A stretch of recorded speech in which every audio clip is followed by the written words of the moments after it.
भारतीय संस्कृति में आदिकाल से महत्व कथन की परंपरा रही है। यह वेदों और पुराणों के पर्यालोचन से स्पष्ट है। नमस्कार मित्रों, आज मैं बात करूंगी यमुना के महात्म्य की। वैदिक युग का अर्थवाद का सिद्धांत ही कालांतर में महात्म्य शब्द से जाना गया। महात्म्य परंपरा में प्रसिद्ध नदियों का महात्म्य विशिष्ट स्थान रखता है। प्रायः सभी नदियों का अपना इतिहास है, उसका महात्म्य है। और भारतीय संस्कृति की यह गौरवमयी परंपरा है कि सभी प्रसिद्ध नदियों का मानवीकरण न होकर देवीकरण हुआ। नदियाँ न केवल सुनती हैं, प्रसन्न होती हैं, अपितु अभीष्ट फल एवं सिद्धि देती हैं। वे मनुष्य को भौतिक सुख समृद्धि देने के साथ साथ उसे पारलौकिक सुख भी देती हैं। पुरातन काल में नदियों का महात्म्य तब प्रस्फुटित हुआ होगा जब तपती धूप में एक अज्ञात आवश्यकता से व्याकुल मनुष्य किसी नदी को देखकर उसके रसमय स्वरूप को पाकर प्रसन्न हुआ, उसके जल से तृप्त हुआ। उसके जल यह तृप्ति की आवश्यकता प्यास थी और उसका निदान थी नदी। मनुष्य क्या, प्राणी मात्र ने उसका महत्व समझा। यह बात हमारे प्रांतदर्शी ऋषियों के हृदय में बैठ गई और उन्होंने वेदों से लेकर प्रायः समस्त पुराणों में ये नदियों का महत्व दर्शाया। उन ऋषियों ने जिन प्रमुख नदियों का महात्म्य समझा और कहा, उनमें यमुना अग्रगण्य है। यमुना हिमालय में यमुनोत्री से निकलती है और प्रयाग पर्यंत उत्तर भारत के एक बड़े भूखंड का निरंतर अपने अमृतमय जलाभिषेक से धन करती हुई देवगंगा को समर्पित होती है। अन्य नदियों के समान यह अपना अस्तित्व समाप्त नहीं करती, अपितु ऐसा संगम करती है जो इतिहास में सर्वप्रसिद्ध है, जिसके कारण प्रयाग तीर्थराज है और अनादिकाल से त्रैलोक्य में पूज्य है। प्रयाग के तीर्थत्व का कारण इस स्थल का त्रैलोक्य पावनी यमुना का सुरसरित गंगा से मिलन ही है। ऋग्वेद में यमुना को असीता और गंगा को सीता कहा गया है और इन दोनों के संगम स्थान को बहुत महत्व प्रदान किया गया है। यमुना एक पवित्र नदी है। गंगा के समानांतर बहने के कारण यह यमुना कहलाती है। इसका उल्लेख ऋग्वेद में 3 बार हुआ है। ऋग्वेदानुसार विदसु एवं सुदास ने यमुना तट पर शत्रुओं के ऊपर विजय प्राप्त की थी। अर्थवेद में यमुना के अंजन ऋककुद के साथ हुआ है। ऐत्रेय ब्राह्मण एवं शतपथ ब्राह्मण ग्रंथ भी यमुना को उद्धृत करते हैं। भारत की 7 पवित्र नदियों में इसकी गणना है। यमुना कालिंदी, सूर्यतन्या, शमनस्वसा, तपनतुजा, कालिंद कन्या, यमस्वसी, श्यामा, तापी, कलिंद नंदिनी, यमनी, यमी, कलिंद शैलजा, सूर्यसुता आदि नामों से संस्कृत वाङ्मय में जानी जाती है। मार्कंडेय पुराण में लिखा है कि यमुना सूर्य कन्या और यम की भगिनी है। यमुना की उत्पत्ति के संदर्भ में इस पुराण में कहा गया है कि सूर्य पत्नी ने सूर्य को चंचल दृष्टि से देखा। सूर्य के शाप से उन्होंने चंचल शरीरा नदी और यम को जन्म दिया। ततः सह चपला दृष्टि देवी चक्रे व्याकुला विलुलित दृशम दृष्ट्वा पुनराह च ताम रवि। हरिवंश पुराण के अनुसार सूर्य मंडल के तीव्र वेग से संज्ञा दगधांग होती है, उसकी सुंदर कांति निखर उठती है।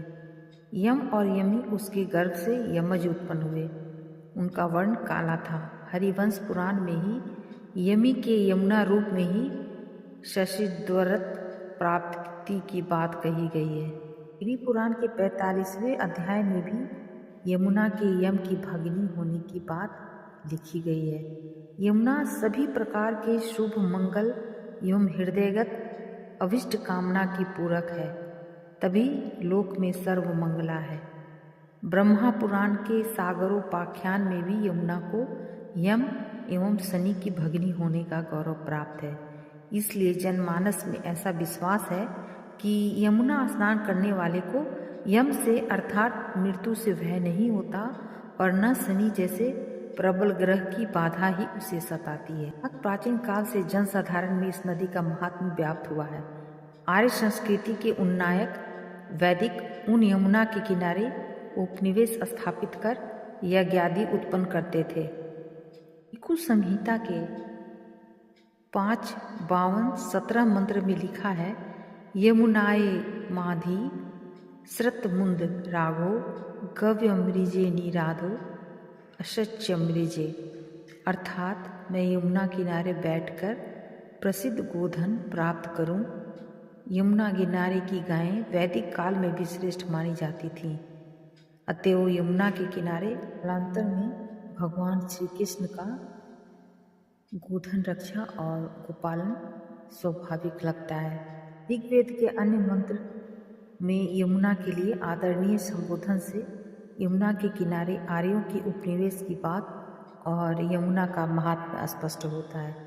इसके अतिरिक्त ऐतरेय ब्राह्मण, शतपथ ब्राह्मण, पंचविंश ब्राह्मण, सांख्यायन स्रोत सूत्र, कात्यायन स्रोत सूत्र, सांख्यायन स्रोत सूत्र, आश्वलायन स्रोत सूत्र आदि में यमुना के उल्लेख से यह प्रतीत होता है कि आर्य यमुना किनारे रहकर यज्ञादि संपन्न करते थे।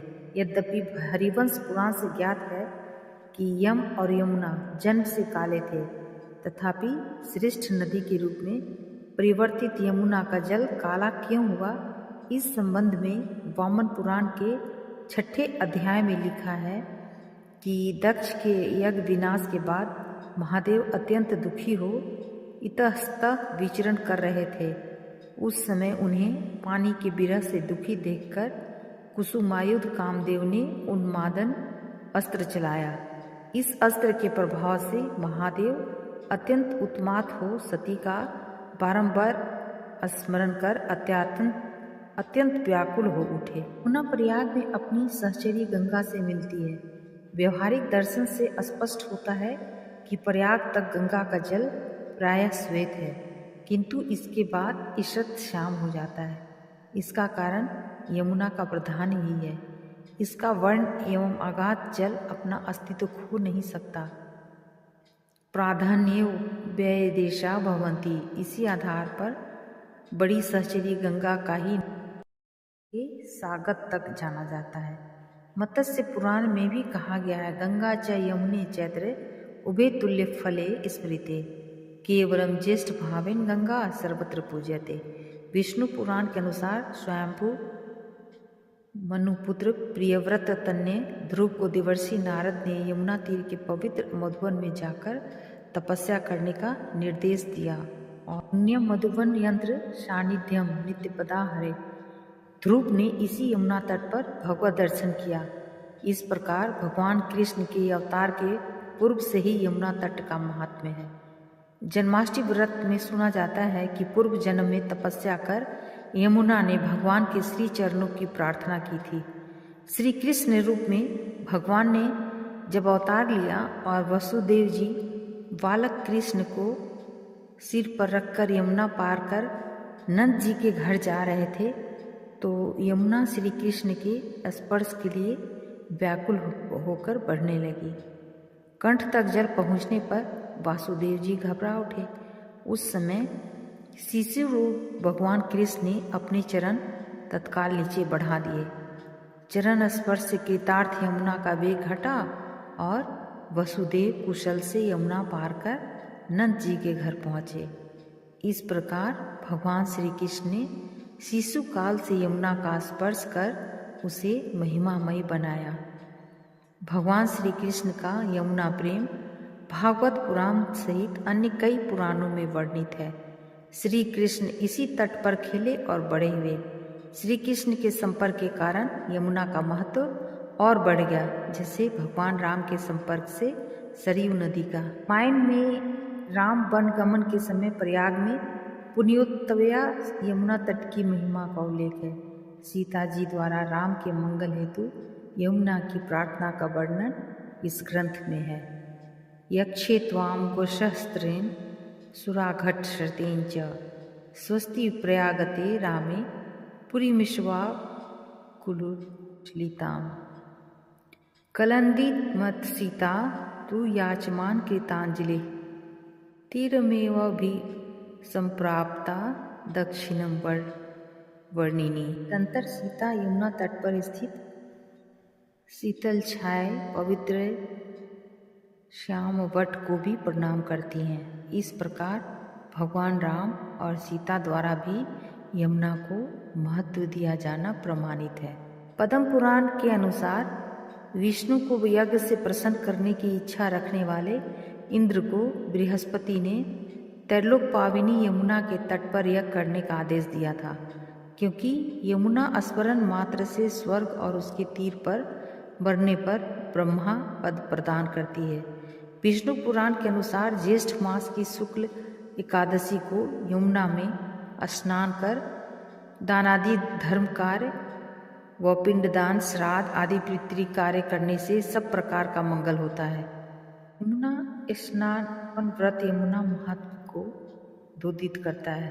इस व्रत के अनुसार यमुना तट में खड़े होकर भिन्न नामों के साथ तिल मिश्रित जल की 3-3 अंजलियों से उनका तर्पण करना चाहिए। इससे मनुष्य यम के भय से मुक्त रहता है। यम द्वितीया व्रत भी यमुना का स्मारक व्रत है। उत्तर पुराण के अनुसार कार्तिक शुक्ल द्वितीया को यमराज के तीर्थ व्रत किया जाता है। बहनें अपने भाइयों की मृत्यु के देवता से यह रक्षार्थ व्रत करती हैं। इसे भाद्री द्वितीया भी कहते हैं। यम द्वितीया के दिन यमस्वसा सूर्य नतन्या यमुना में स्नान करने का विधान है। इससे यमराज प्रसन्न होते हैं। इस पर्व पर यमुना में स्नान पुण्यकारक माना गया है। धन्यवाद।